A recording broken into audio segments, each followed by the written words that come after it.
हाँ जी, नया एक्ट हम स्टार्ट कर रहे हैं। The name is Indian partnership act. कब बना था? चलो, सबके ईयर्स ही एक बार रिवाइज कर लेते हैं। कॉन्ट्रैक्ट एक्ट कब बना था? 1872। Companies act 2013। Okay, sale of goods act 1930। 1930 and after 2 years Indian Partnership Act 1932। तो आज वाली क्लास में हम सबसे पहले ये समझेंगे कि पार्टनरशिप का मतलब ही क्या होता है। जो फर्स्ट चैप्टर है, फर्स्ट चैप्टर में हम लोगों ने बेसिक्स बिल्ड कर लेते हैं इन एवरी एक्ट। जैसे कि कॉन्ट्रैक्ट एक्ट में हमने सीखा था कॉन्ट्रैक्ट क्या होता है, सेल ऑफ गुड्स एक्ट में सीखा था गुड्स क्या होता है। आज का सबसे इंपॉर्टेंट डिस्कशन तो ये है कि पार्टनरशिप होती क्या है, what is the meaning of partnership. तो पार्टनरशिप एक्ट के सेक्शन नंबर 4 में बताया गया है कि पार्टनरशिप का मतलब क्या होता है। पार्टनरशिप एक्ट में बताया गया कि जब टू और मोर पर्सन्स, जब दो या दो से ज्यादा लोगों ने ये डिसाइड किया, एक अग्रीमेंट किया कि हम इकट्ठे मिलके एक बिजनेस करते हैं एंड प्रॉफिट और लॉस को शेयर करेंगे, to be carried on by all और any of them acting for all. तो इसका मतलब कि एक पार्टनरशिप बन गई। तो सेक्शन नंबर 4, जैसे आप सबको I hope sale of goods act का सेक्शन 4 याद है। मैंने एक पिक्चर क्रिएट करने की कोशिश की थी कि एक तरफ एक सेलर होता है, एक तरफ एक बायर होता है। सेलर बायर को गुड्स की डिलीवरी करता है, बायर सेलर को प्राइस पे करता है। अगर अभी के अभी ये सारा काम हो रहा है तो एब्सोल्यूट बोलते हैं, कॉन्ट्रैक्ट बनता है। अगर ये एक फ्यूचर डेट पे होना है तो अग्रीमेंट टू सेल बोलते हैं। गुड्स की डिलीवरी भी करते हैं सेलर बायर को। एक और चीज बोली थी, ट्रांसफर ऑफ प्रॉपर्टी, साथ ही प्रॉपर्टी भी ट्रांसफर करते हैं। अब हम वैसे ही हमेशा पार्टनरशिप के मीनिंग को याद रखते हैं। पहले चैप्टर में सबसे एक ही क्वेश्चन ऐसे लगा लो कि पार्टनरशिप होता क्या है, तो सेक्शन 4 में चार बातें होंगी। सेक्शन 4 कहता है कम से कम दो लोग होने चाहिए पार्टनरशिप बनाने के लिए, टू और मोर पर्सन। दोनों के बीच में क्या हुआ है, एक अग्रीमेंट। दोनों ने आपस में एक अग्रीमेंट किया। किस चीज का अग्रीमेंट किया? कि हम इकट्ठे मिलकर बिजनेस करेंगे और प्रॉफिट एंड लॉस को शेयर करेंगे। अगर मान लो दो लोगों ने मिलके डिसाइड किया कि हम अग्रीमेंट करेंगे, उन्होंने अग्रीमेंट किया 10 जनवरी, ठीक है। फिर उन्होंने पार्टनरशिप डीड बनाई 12 जनवरी। फिर उस पार्टनरशिप डीड को रजिस्टर करवाया 20 जनवरी। अब मैं आपसे पूछूं कि पार्टनरशिप किस दिन बनी है? 10 जनवरी। क्योंकि सेक्शन नंबर 4 ने क्या बोला, पार्टनरशिप कैसे क्रिएट होती है? By agreement. और किसी चीज की जरूरत ही नहीं है। आप लोगों ने सबने डेफिनेटली ये सुना होगा, क्या पार्टनरशिप फर्म को रजिस्टर करवाना जरूरी है? नहीं। तो अगर मैंने और रश्मि मैम ने डिसाइड कर लिया कि हम इकट्ठे मिलकर स्टूडेंट्स को सीए की कोचिंग देंगे, हम एक दूसरे को इतना ट्रस्ट करते हैं, हमें जरूरत ही नहीं लगी रिटर्न में पार्टनरशिप डीड बनाने की। लीगली कंपल्सरी नहीं है तो हमने अपनी फर्म को रजिस्टर ही नहीं करवाया। तो क्या हमारे बीच में पार्टनरशिप बनी नहीं है? बन गई है। पार्टनरशिप तो कैसे बन जाती है? By an agreement. हाँ, हम एडवाइस करते हैं कि डिस्प्यूट्स को अवॉइड करने के लिए पार्टनरशिप डीड बनाओ, बट ये कोई कंपल्सन नहीं है। तो सबसे पहले सेक्शन नंबर 4 ने मुझे ये बताया, सारे पॉइंट्स मैं लिखवाऊंगी, पहले हम मीनिंग को ही याद करते हैं जो डिफरेंट डिफरेंट केस स्टडीज बन सकती हैं। पार्टनरशिप होती क्या है? सेक्शन 4 की चार रिक्वायरमेंट्स है। पहली रिक्वायरमेंट, कम से कम दो लोग चाहिए। दो लोग आपस में मिलके क्या कर रहे हैं, एक अग्रीमेंट कर रहे हैं। किस चीज का अग्रीमेंट कर रहे हैं? बिजनेस करने का। तो अगर मैंने और अश्विनी सर ने डिसाइड किया कि हम एक चैरिटेबल ऑर्गेनाइजेशन ओपन करते हैं और हम सीए के स्टूडेंट्स को सीए में हेल्प करेंगे, स्टडीज में हेल्प करेंगे, क्या आप इस चीज को पार्टनरशिप बोल सकते हो? क्यों? Because profit and loss. Partnership सिर्फ और सिर्फ किस चीज के लिए क्रिएट की जा सकती है? बिजनेस करने के लिए। क्या मैं और रश्मि सर आपस में मिलकर कंपनी बना सकते हैं चैरिटी करने के लिए? यस यस, कंपनी तुम चैरिटी करने के लिए बना सकते हो, कंपनीज एक्ट अलाउ करता है, सेक्शन 8 कंपनी चैरिटेबल ऑब्जेक्टिव के साथ ही बनती है, पर पार्टनरशिप एक्ट परमिशन ही नहीं देता। कहते हैं पार्टनरशिप सिर्फ और सिर्फ किस चीज के साथ हो सकती है? प्रॉफिट के इंटेंट के साथ, बिजनेस करने के लिए, प्रॉफिट और लॉस को शेयर करने के लिए। तो सबसे एक एक केस स्टडी। सबसे पहला वर्ड है पार्टनरशिप में मिनिमम कितने लोग चाहिए? 2। नेक्स्ट, पार्टनरशिप कब क्रिएट होती है? जब अग्रीमेंट हो जाता है। रजिस्टर करवाया कि नहीं करवाया नहीं मैटर करता, ओरल है कि रिटर्न है नहीं मैटर करता, पार्टनरशिप डीड बनाई है या नहीं बनाई। थर्ड पॉइंट, किस चीज के लिए पार्टनरशिप हो सकती है? किसी भी टाइप के बिजनेस के लिए जिसमें पार्टनर्स का इंटेंट है प्रॉफिट और लॉस को शेयर कर। अब इसमें एक सबसे इंपॉर्टेंट फीचर है, पार्टनर्स ने आपस में ये डिसाइड किया कि सारे मिलके बिजनेस करेंगे या फिर कोई भी पर्सन बाकी सबके लिए एक्ट कर सकता है, मतलब कि उन्होंने एस्टैब्लिश कर लिया relationship of agency.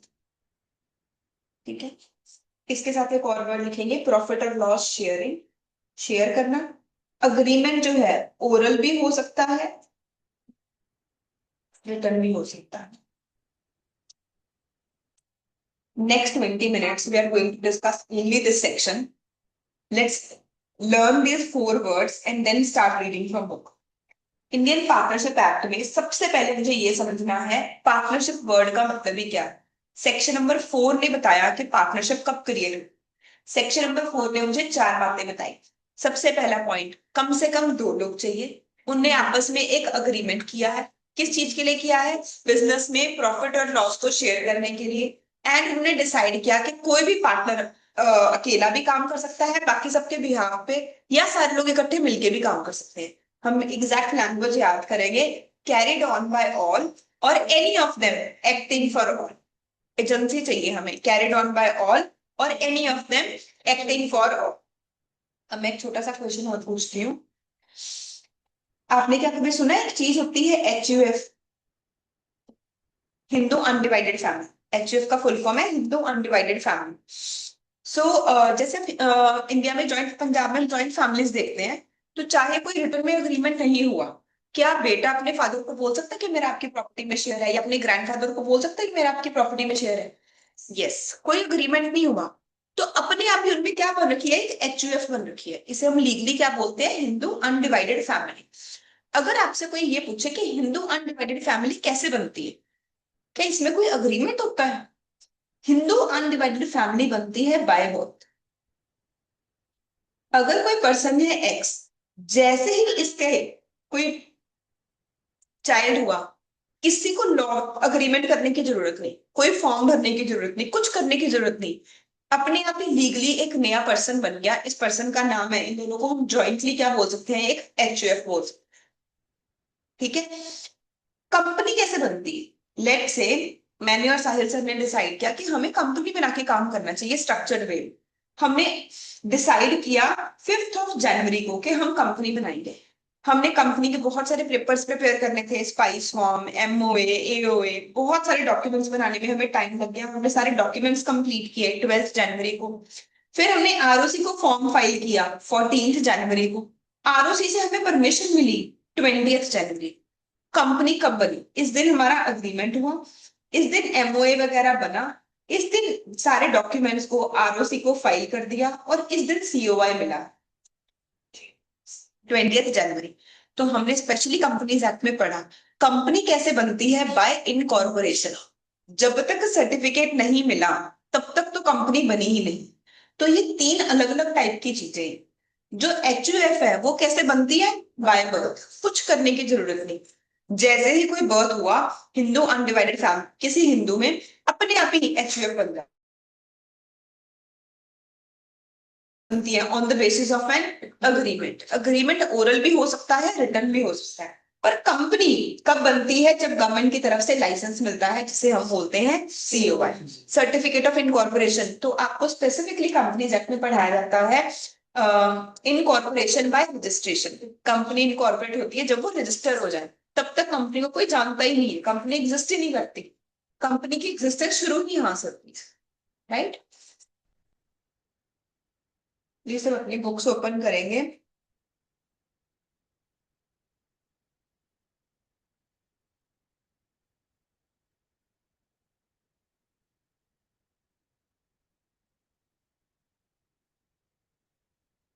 Chapter number 4 Indian partnership act. Basics build करेंगे हम अपने फर्स्ट चैप्टर में। चैप्टर का नेम है जनरल नेचर ऑफ पार्टनरशिप। सबसे पहले सेक्शन 4 में ये एक्सप्लेन किया गया कि पार्टनरशिप क्या होती है, पार्टनर कौन होता है, फर्म क्या होती है, फर्म का नाम क्या होता है। कहते हैं पार्टनरशिप एक रिलेशन है। किसके बीच में रिलेशनशिप है? जिन लोगों ने अग्री किया कि वो प्रॉफिट को शेयर करेंगे बिजनेस में, कैरिड ऑन बाय ऑल और any of them acting for all. जो लोग आपस में इकट्ठे मिलकर पार्टनरशिप में काम कर रहे हैं उनको हम इंडिविजुअली बोलते हैं पार्टनर, कलेक्टिवली बोलते हैं फर्म। जिस नाम को वो यूज कर रहे हैं अपना बिजनेस करने के लिए, that becomes the firm name. तो कहते हैं डेफिनेशन से हमें ये समझ आया कि नीचे लिखे हुए 5 चीजों का होना जरूरी है। These must co exist to bring a partnership into existence. Partnership create करने के लिए 5 चीजें चाहिए। उन्होंने 5 चीजें क्या क्या बताई? कहते हैं सबसे पहले तो एसोसिएशन है टू और मोर पर्सन, जो कि आपस में क्या कर रहे हैं, एक अग्रीमेंट। अग्रीमेंट किस चीज के लिए कर रहे हैं? बिजनेस। बिजनेस में वो क्या शेयर करेंगे? Profit and losses. And business carried on by all और any of them acting for all. ये हमारा सबसे इंपॉर्टेंट पॉइंट, जो कि हमने 4 पॉइंट्स याद किए। टू और मोर पर्सन चाहिए जो कि अग्रीमेंट कर रहे हैं प्रॉफिट को शेयर करने, बिजनेस करने के लिए, प्रॉफिट और लॉस को शेयर करने के लिए, carried on by all and any of them acting for. इसे और डेप्थ में पढ़ते हैं। Association of two or more person. Partnership एक एसोसिएशन है two or more person. Again only person recognised by law can enter into an agreement. कहते हैं ये 2 लोगों का एसोसिएशन है। अब लोग कौन हो सकते हैं? जिसे भी लॉ रिकॉग्नाइज करता है। तो एक्चुअली इसका क्वेश्चन क्या बना, अगर मैं आपसे पूछूं क्या कोई कंपनी किसी फर्म में पार्टनर बन सकती है? क्या आरएमएस किसी के साथ पार्टनरशिप कर सकता है? Yes, this company is an artificial legal person. Company can enter into contracts. Company can even acquire immovable property. It can sue and be sued. उस वो तो लीगली सारे काम ही कर सकती है। तो कहते हैं पर्सन का मतलब क्या है? जिसे भी लॉ रिकॉग्नाइज करता है। तो पर्सन का मतलब सिर्फ इंडिविजुअल ही नहीं है। पर्सन में कौन आता है? इंडिविजुअल भी आता है, कंपनी भी आती है, एलएलपी भी आती है। अब अगर मैं आपसे पूछूं क्या कोई फर्म किसी फर्म में पार्टनर बन सकती है? क्या कोई पार्टनरशिप फर्म किसी पार्टनरशिप फर्म में पार्टनर बन सकती है? नहीं बन सकती, क्योंकि जो पार्टनरशिप फर्म होती है वो सेपरेट लीगल पर्सन नहीं होती। जो आर्टिफिशियल लीगल पर्सन है, जिसे लॉ एक सेपरेट पर्सन की तरह रिकॉग्नाइज करता है, सिर्फ वही पार्टनर बन सकता है। पर्सन वर्ड का मीनिंग लिखेंगे। पर्सन इंडिविजुअल भी हो सकता है, कंपनी भी हो सकती है, एंड एलएलपी भी हो सकती है।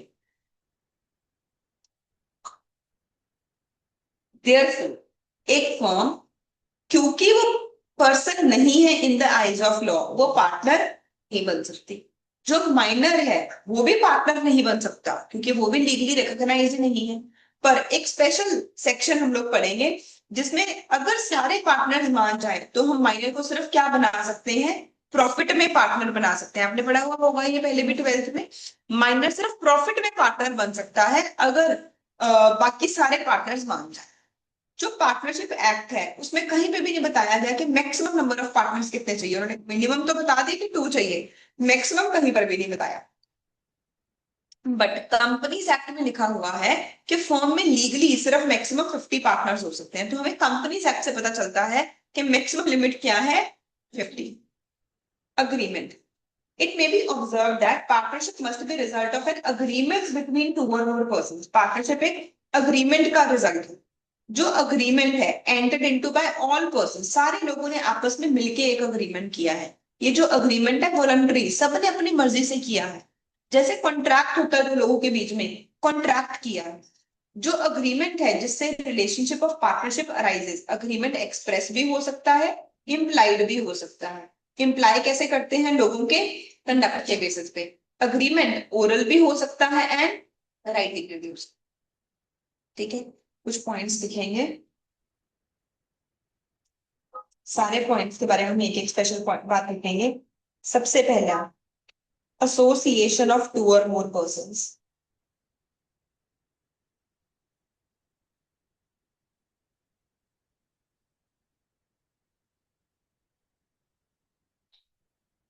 पर्सन का मतलब क्या? कौन अलाउड है, कौन नहीं अलाउड। इंडिविजुअल पार्टनर बन सकता है, कंपनी भी पार्टनर बन सकती है, एलएलपी भी बन सकती है, पर फर्म एक पर्सन नहीं है, फर्म नहीं बन सकती। सौ सौ तो वो तो अपने आप ही हो गया ना, he must be competent to enter into contract. Minimum हमें चाहिए two, maximum as per companies act. ये कंपनीज एक्ट में लिखा हुआ है, कंपनीज एक्ट का वो सेक्शन याद करने की जरूरत नहीं, नॉट रिक्वायर्ड। हमें पहले चैप्टर में एक ही सेक्शन याद करना है, section 2। Second, it must be result of an agreement. Agreement के बारे में हम आगे से मेन वर्ड हमेशा बोलेंगे। अग्रीमेंट नेचर में voluntary and contractual.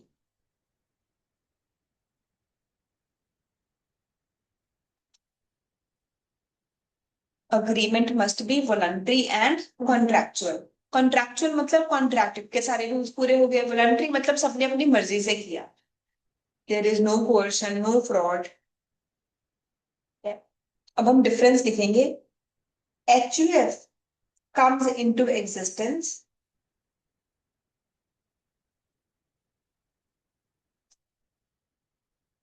by birth or status।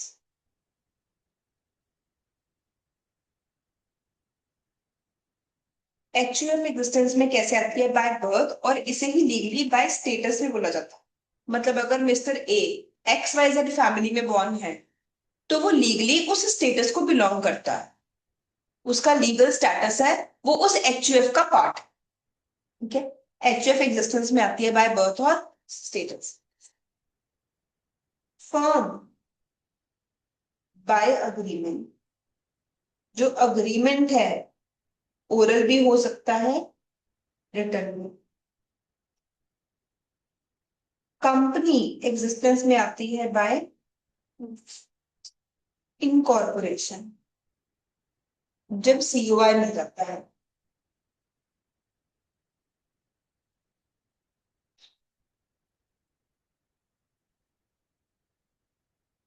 And LLP, अभी हमने LLP एक्ट पढ़ना है, बट LLP एक्ट का भी सेम रूल है, LLP भी एग्जिस्टेंस में आती है बाय इनकॉर्पोरेशन और an issue of CO।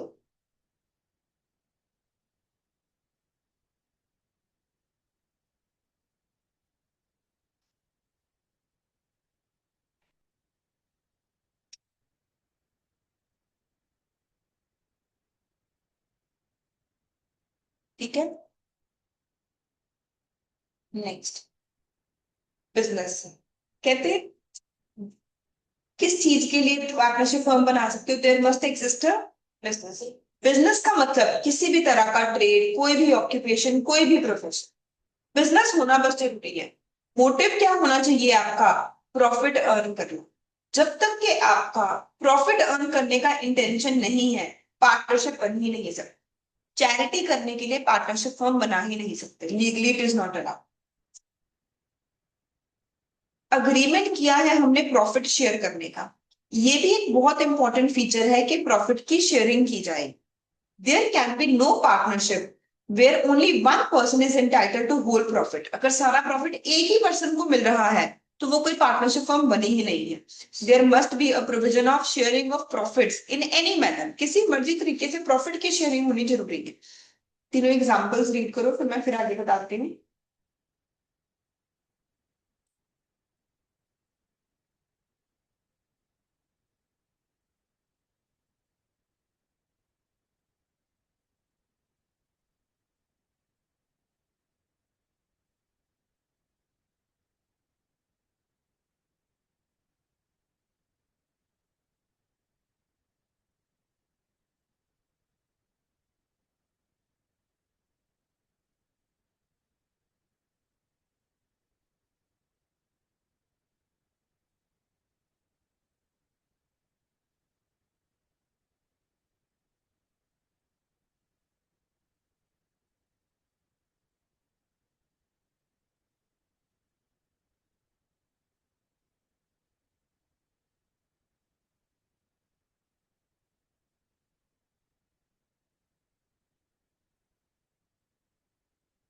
Done.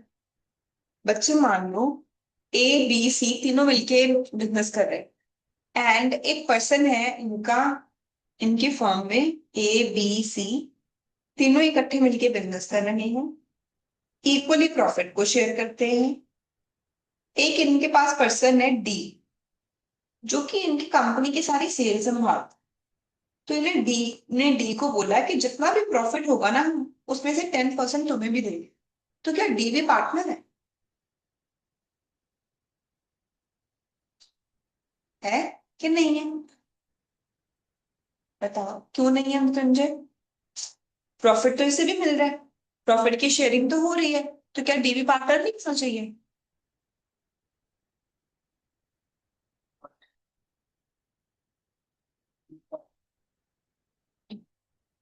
तो एबीसी भी काम कर रहे हैं, इसके साथ भी एग्रीमेंट है कि तुम्हें प्रॉफिट में 10% देंगे, कि जो भी प्रॉफिट होगा हम उसे 10% देंगे। तो बहुत बार आपको ऐसा क्वेश्चन आएगा कि आपको चेक करके बताना है कि पार्टनरशिप फर्म बनी है या नहीं बनी। आपने चेक करना है कि क्या सेक्शन 4 की चारों रिक्वायरमेंट्स पूरी हो गई। अगर सेक्शन 4 की चारों बातें पूरी हो जाएंगी तब हम लोग बोलेंगे कि पार्टनरशिप क्रिएट हुई।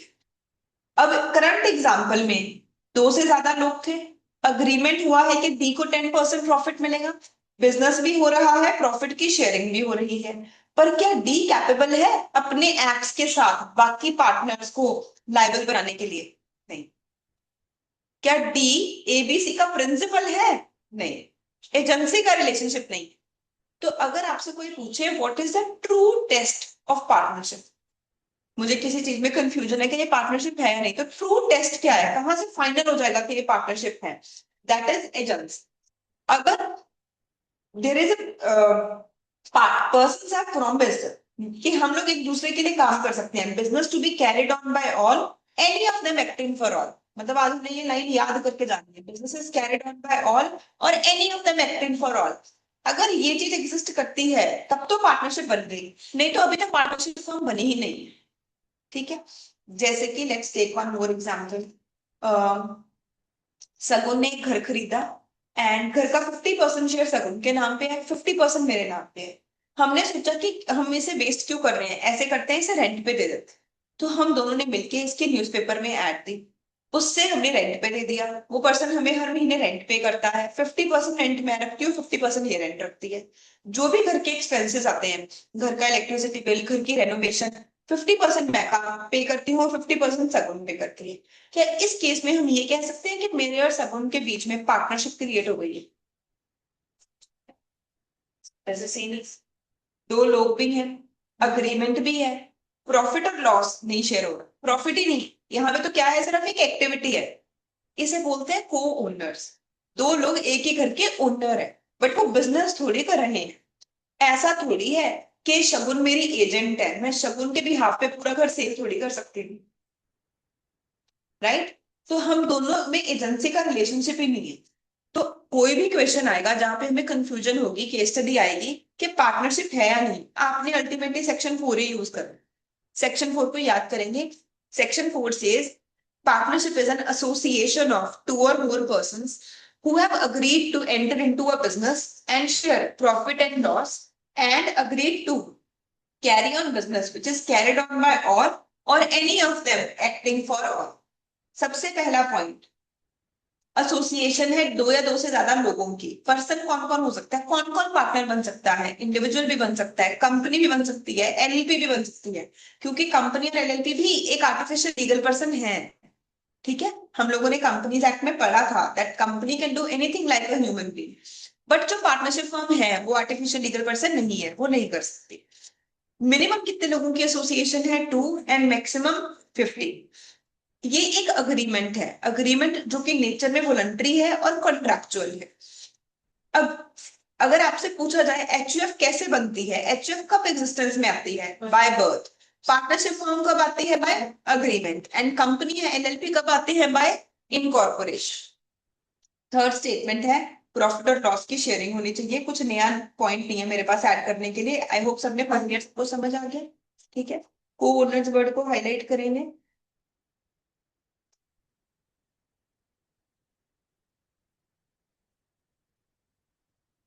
असेंशियल फीचर को हाईलाइट करेंगे और इसके साथ लिखेंगे third point, agreement to share profit और loss from business.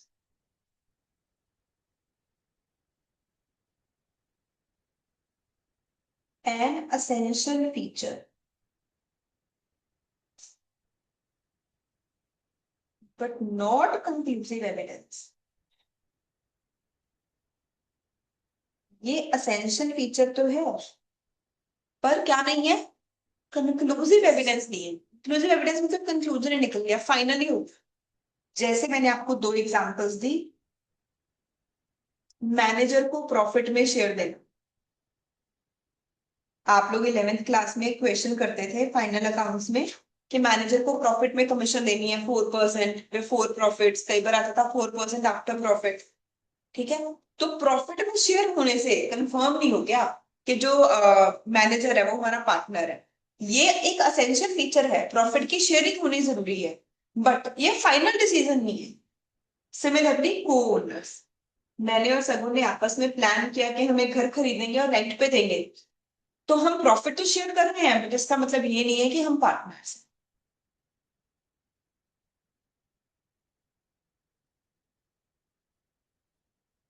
Business carried on by all or any of them acting for all. The business must be carried on by all or any of them acting for all. ये cardinal principal है partnership का। अब जो हम चीजें highlight कर रहे हैं, कल हम क्वेश्चन में इन्हीं चीजों को यूज करेंगे केस स्टडीज में। कार्डिनल प्रिंसिपल जैसे स्पाइनल कॉर्ड होती है ना, जिसके बिना ह्यूमन बीइंग एग्जिस्ट ही नहीं कर सकता। कहते हैं पार्टनरशिप की सबसे इंपॉर्टेंट चीज जिसके बिना पार्टनरशिप बन ही नहीं सकती, वो क्या चीज है? Agency. That business is carried on by all or any of them acting for all. In other words, सारे पार्टनर्स के बीच में एग्जिस्ट करती है एक mutual agency. Act of one partner is act of all the partners. Let's say मैं रश्मि में व रश्मि sir, हम तीनों पार्टनर्स हैं। मैं जो भी करूंगी उसके लिए मैं भी लीगली लायबल हूँ, रश्मि मैम भी लायबल है, अश्विनी सर भी लायबल। अश्विनी सर जो भी करेंगे उसके लिए सर भी लायबल है, रश्मि मैम भी लायबल है, मैं भी लायबल। मतलब के हम तीनों प्रिंसिपल भी हैं और हम तीनों एजेंट भी हैं। मैं प्रिंसिपल हूं क्योंकि जो भी काम मेरे एजेंट करेंगे उसके लिए मैं लायबल हूं। मैं एजेंट हूं क्योंकि जो काम मैं करूंगी उसके लिए बाकी के पार्टनर्स भी लायबल हैं। तो what is the true test, what is the cardinal principle? Agency. Business carried on by all और any of them acting for all. Each partner carrying on the business is principal as well as agent। वो agent है क्योंकि वो bind करता है other partners को अपने act के साथ। वो प्रिंसिपल है क्योंकि वो बाउंड होता है by act of other partners. It may be noted that true test of partnership is mutual agency rather than sharing of profit. Profit share हो रहा है या नहीं हो रहा, ये फाइनल डिसीजन है ही नहीं। कंक्लूसिव एविडेंस क्या चीज है? Mutual agency. Let's repeat what we have done so far. हम लोगों ने स्टार्ट किया सेक्शन नंबर 4 से, जो कि मुझे ये बताता है कि पार्टनरशिप है क्या। तो सबसे पहले सेक्शन 4 के 4 पॉइंट्स क्या हैं? To or more persons, agreement है बिजनेस करने के लिए जिसमें वो प्रॉफिट और लॉस की शेयरिंग करेंगे। Business is carried on by all और any of them acting for all. अब इन चारों को अंडरस्टैंड करते हैं। सबसे पहला point, association of two or more person, minimum 2 and maximum persons में कौन कौन अलाउड है? Individual, company, LLP. एंड कौन नहीं अलाउड? फर्म खुद किसी फर्म में पार्टनर नहीं बन सकते। सेकेंड पॉइंट, अग्रीमेंट होना चाहिए। अग्रीमेंट किस नेचर का होता है? Voluntary and contractual. जो पार्टनरशिप फर्म है क्या ये तब बनती है जब सर्टिफिकेट ऑफ रजिस्ट्रेशन मिल जाए। जब अग्रीमेंट किया, क्या अग्रीमेंट रिटर्न में होना जरूरी है? नहीं, ओरल एग्रीमेंट से भी बन जाएगी। क्या एक्चुएफ तब बनती है जब अग्रीमेंट होता है फादर एंड सन के बीच में? बाय बर्थ बनती है। पर कंपनी कब बनती है? बाय इनकॉर्पोरेशन, जब उसे सीओआई इशू हो जाता है, certificate of incorporation. Third point, business होना जरूरी है जिसमें प्रॉफिट और लॉस की शेयरिंग हो रही है। क्या मैं चैरिटी करने के लिए पार्टनरशिप फर्म बना सकती हूँ? नहीं, सिर्फ आप एक लीगल बिजनेस करने के लिए बना सकते हो। अगर प्रॉफिट और लॉस की शेयरिंग हो रही है, क्या मतलब पक्का ही सामने वाला पर्सन मेरा पार्टनर है? नहीं, अगर प्रॉफिट और लॉस की शेयरिंग हो रही है, ये एक असेंशियल फीचर है, ये एक इंपॉर्टेंट फीचर है, बट ये कंक्लूसिव एविडेंस नहीं है। प्रॉफिट और लॉस की शेयरिंग तो को ओनर के साथ भी हो सकती है, मैनेजर के साथ भी हो सकती है, पर वो हमारे पार्टनर नहीं बनेगी।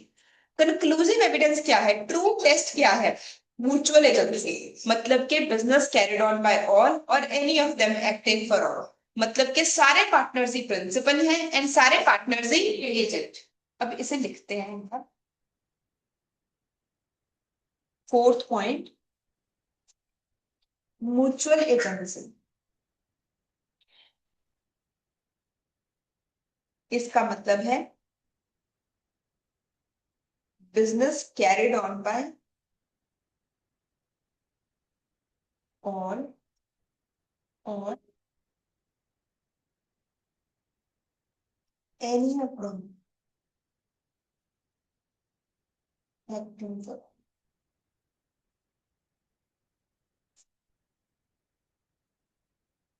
All partners are both principal and agent.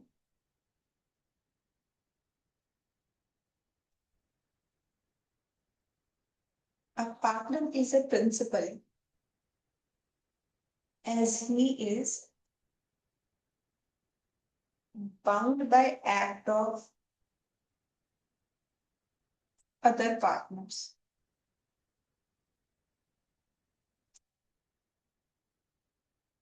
Partner is an agent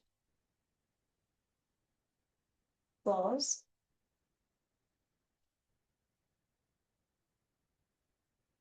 others are bound by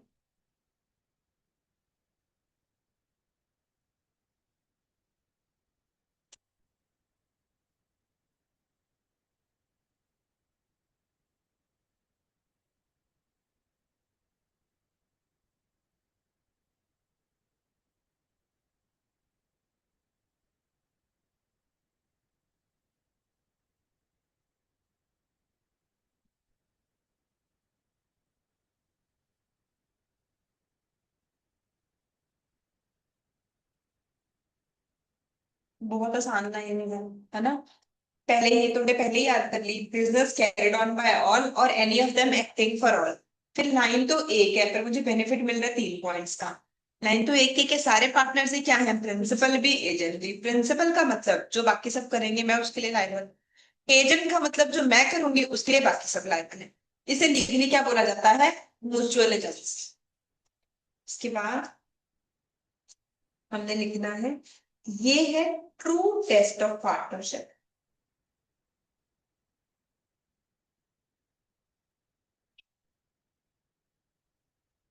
cardinal principal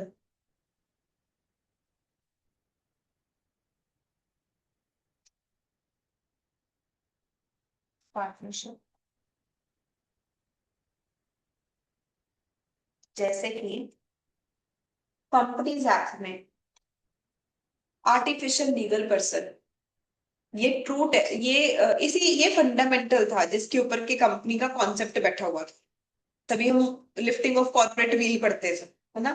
वैसे ही पूरी पार्टनरशिप किस चीज के ऊपर बैठी है, एजेंसी के प्रिंसिपल के ऊपर।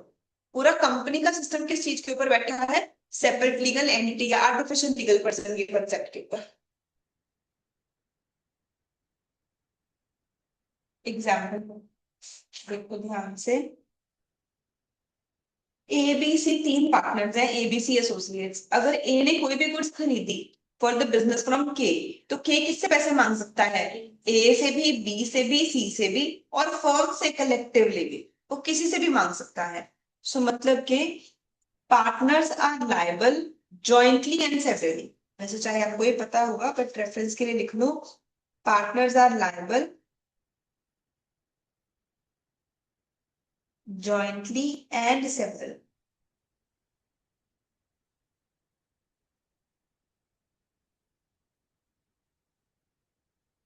तो सुप्रीम कोर्ट ने केस में बताया कि 2 चीजों का होना जरूरी है पार्टनरशिप बनाने के, अग्रीमेंट हुआ है, प्रॉफिट की शेयरिंग करने के लिए बिजनेस है, and business is carried on by all और any of them acting for all. तो सुप्रीम कोर्ट ने बोला है कि दो चीजें हैं, बट एक्चुअली वो चारों पॉइंट से रिपीट हो गए, अग्रीमेंट भी है, बिजनेस भी है, प्रॉफिट की शेयरिंग भी है, एजेंसी।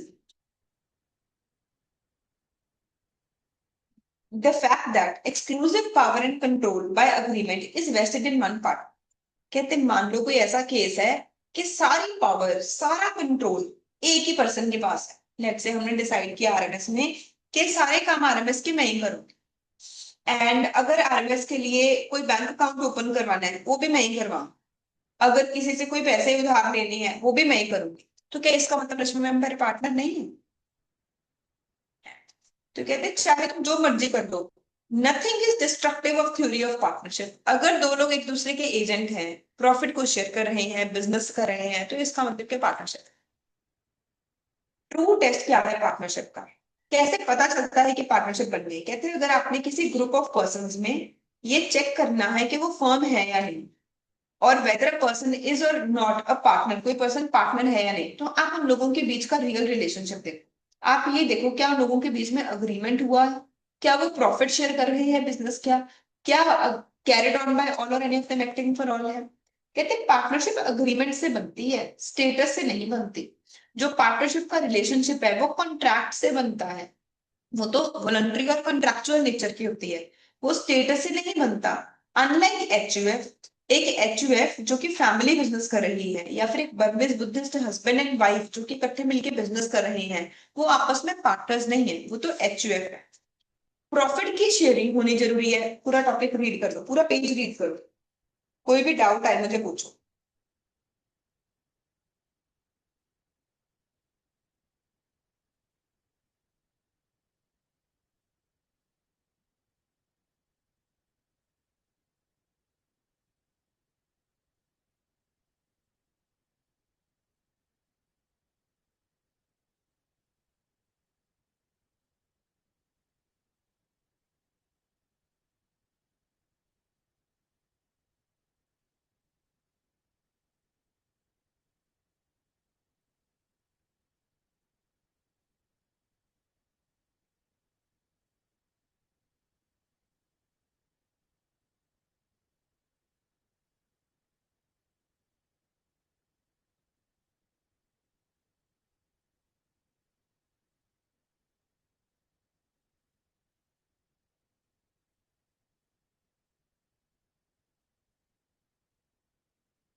क्या मैं ये कह सकती हूँ पहले 3 पेजेस पे एक ही चीज डिस्कस की गई है? सेक्शन नंबर 4, सेक्शन नंबर 4 ने क्या बताया? एसोसिएशन है टू और मोर पर्संस की, जिन्होंने अग्रीमेंट किया है कि वो इकट्ठे मिलकर बिजनेस करेंगे, प्रॉफिट की शेयरिंग करेंगे, business carried on by all और any of them acting for all, agency. और ट्रू टेस्ट या कंक्लूसिव एविडेंस क्या है? Mutual agency. Let me show you the questions asked from this. पहला चैप्टर कंप्लीट हो गया। थोड़ा सा और बचा है। 1 मिनट, मैं इस टॉपिक के क्वेश्चन दिखा दूं पहले।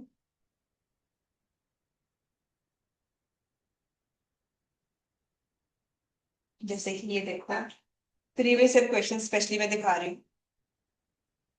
Whether a group of persons is or is not a firm, whether a person is or is not a partner, कैसे डिटरमिन करोगे?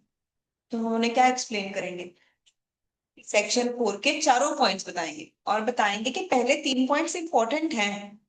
एसोसिएशन होनी चाहिए, बिजनेस होनी चाहिए, प्रॉफिट की शेयरिंग होनी चाहिए, पर कंक्लूजन यहां से नहीं निकलेगा। कंक्लूजन कहां से निकलेगा? वो चले जाओ, क्या कंक्लूसिव एविडेंस है? कौन से सर्कमस्टांसेस ऐसे हैं कि दो लोगों को हम लोग कहते हैं कि ये पार्टनरशिप फर्म नहीं है? ऐसे ही इसी टॉपिक में से केस स्टडी 5 अलग अलग केसेस हैं और आपको बताना है कि ये पार्टनरशिप फर्म बनी है या नहीं बनी। जैसे कि डी पार्ट पढ़ना, खुद ही मैंने बोल दिया को ओनर्स है, सिर्फ प्रॉफिट की शेयरिंग हो रही है। 6th question same, sharing in the profits is not conclusive evidence. 7th same, define partnership, name essential elements which are important for existence of partnership. ये सब में बिल्कुल सेम चीज चेक हो रही है। This question has been asked to 4 and to 6 and to 8 and approximately 15 times। Section 4 के ऊपर क्वेश्चन आपका आज का होमवर्क होगा, ये पढ़ के आना कि पार्टनरशिप फर्म और कंपनी में क्या क्या डिफरेंस है। हमने कंपनीज एक्ट पढ़ रखा है, आपको पता है कंपनी क्या होती है, आपको पता है पार्टनरशिप फर्म क्या होती है। क्रैम नहीं करना कि मुझे लिखना है कि 10 पॉइंट बताओ डिफरेंस के। हर पॉइंट को कंसेप्चुअली समझना है कि अगर कोई केस स्टडी आए हम उसमें आइडेंटिफाई कर पा रहे हैं कि कंपनी और फर्म में क्या डिफरेंस है। सिमिलरली पार्टनरशिप फर्म और एक क्लब में क्या डिफरेंस है, ठीक है। पार्टनरशिप फर्म और एचयूएफ में क्या डिफरेंस है, पार्टनरशिप फर्म और को ओनर्स में क्या डिफरेंस है, या पार्टनरशिप फर्म या किसी सिंपल एसोसिएशन में क्या है। आपका होमवर्क है सारे डिफरेंसेस को अच्छे से रीड करके आना ताकि हम नेक्स्ट क्लास में केस स्टडी सॉल्व कर सकें। मैंने एक छोटा सा टॉपिक और कराना है बट बिफोर दैट, हाँ जी बोलो, एक डाउट है।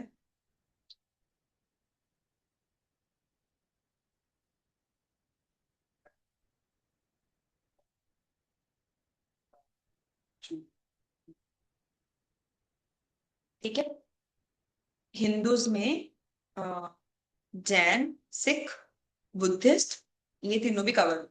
कॉन्स्टिट्यूशन ऑफ इंडिया में लिखा हुआ है कि पूरे इंडिया में अगर हम कहीं पे भी वर्ड यूज कर रहे हैं Hindu, that includes Jain, Sikhs and Buddhist, क्योंकि वो सारे हिंदू रिलीजन से ही बने हैं। तो एचयूएफ जो एक्ट है वो इन सबके ऊपर अप्लाई होता है, जो बिजनेस फैमिलीज के ऊपर अप्लाई होता है, या फिर है, घर पे भी अप्लाई होता है। जो मतलब जो लोग सेल्फ एम्प्लॉयड है उनके ऊपर भी एचयूएफ अप्लाई होता है। जो सर्विस क्लास लोग हैं उनके ऊपर भी एचयूएफ अप्लाई होता है। तुम्हारी प्रॉपर्टी तो है ना, प्रॉपर्टी की शेयरिंग कैसे होगी? ठीक है, लेट्स से एक पर्सन के 2 बेटे थे, दोनों की शादी हो गई, दोनों के बच्चे हो गए। अब फादर की प्रॉपर्टी कहते रहे मेरे चाचा ने मेरी प्रॉपर्टी ले ली, ताई ने ले ली, वो कैसे कह रहे हैं कि इन्होंने ले ली? उनके ऊपर एचयूएफ एक्ट के लॉज अप्लाई हो रहे हैं, ठीक है। But out of our scope, हमारे सिलेबस का पार्ट नहीं है ये। अभी आते हैं हम नेक्स्ट टॉपिक के ऊपर, पार्टनरशिप किस किस टाइप की होती है। बिल्कुल छोटा सा और बड़ा इंपॉर्टेंट टॉपिक, पार्टनरशिप किस किस टाइप की होती है। Kinds of partnership.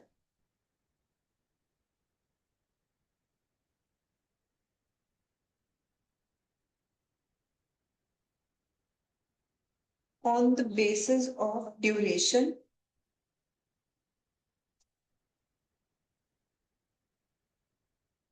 and on the basis of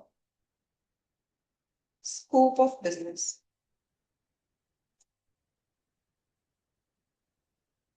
duration के बेसिस पे पार्टनरशिप 2 तरह की होती है। एक होती है पार्टनरशिप एट विल, एक होती है फिक्स्ड टर्म।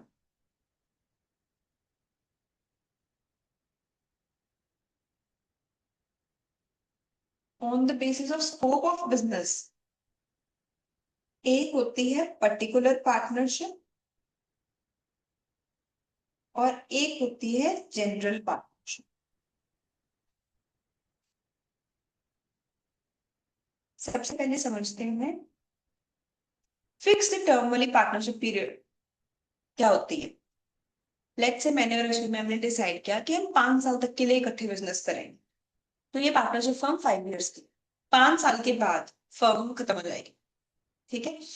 अगर हमने डिसाइड किया हम इकट्ठे मिलके बिजनेस करेंगे, हमने कोई टाइम पीरियड डिस्कस ही नहीं किया, तो ये टाइप पार्टनरशिप किस टाइप की है? Partnership at will.